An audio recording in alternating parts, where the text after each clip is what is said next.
Hey Reefers, well I finally did it. I finally got an emperor angelfish. A few of you have been telling me, egging me on, saying, hey, why don't you have that fish yet? Well, today I went to my favorite LFS, which is aquarium here in southeast Michigan, and I got one that's transitioning. Check this beauty out. And I thought I'd share with you putting it in Puffy's tank, where its new home will be.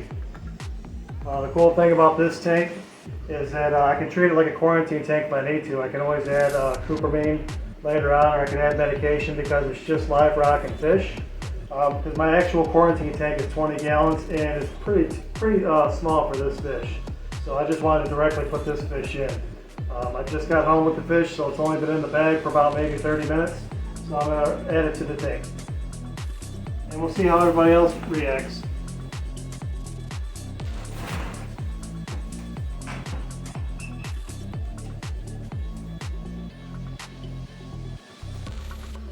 I know Puffy's excited to have a new friend.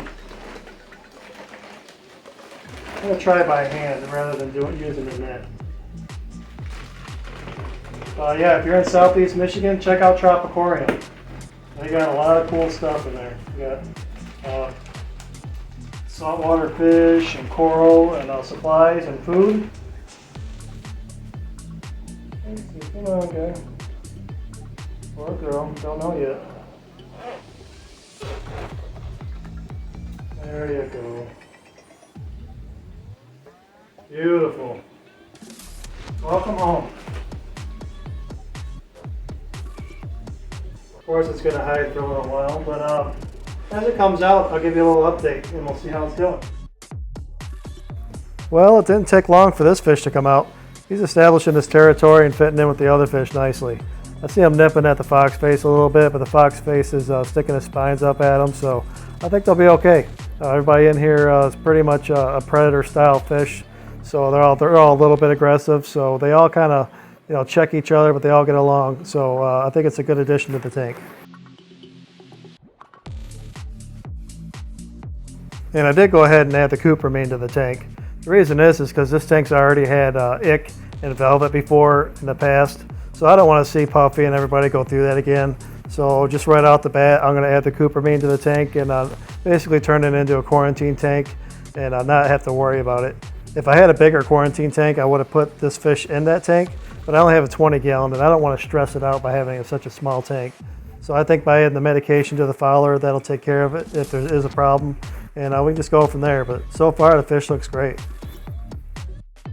As you can see, it's transitioning, so it still has that what the owner described as a fingerprint pattern on it from being a juvenile, but it's starting to get the colors of the adult, and pretty soon it'll start to get those horizontal stripes on it. And an update on the Frag tank. I tried doing the alpha reef in this tank, but it just wasn't a fit. What was happening is the calcium and magnesium were going high, and the alkalinity was going low. Probably because of all the stony corals in the tank were sucking up the alkalinity. So the whole point was try to just use one dosing pump, but it just didn't work out. So I switched it back to the Seachem Refusion, and that seems to be working better. So I'm just going to stay with that for now. And the SBS reef is doing pretty good. I had never put this on the alpha reef, so I didn't have an issue with it. So it's definitely going to stay on the Seachem, same as the Frag tank. But things are still looking pretty good in this tank. Well, that'll do it for this video. There's my new fishy friend right there. Summertime's here, and a lot of people are going on vacation and going boating and things.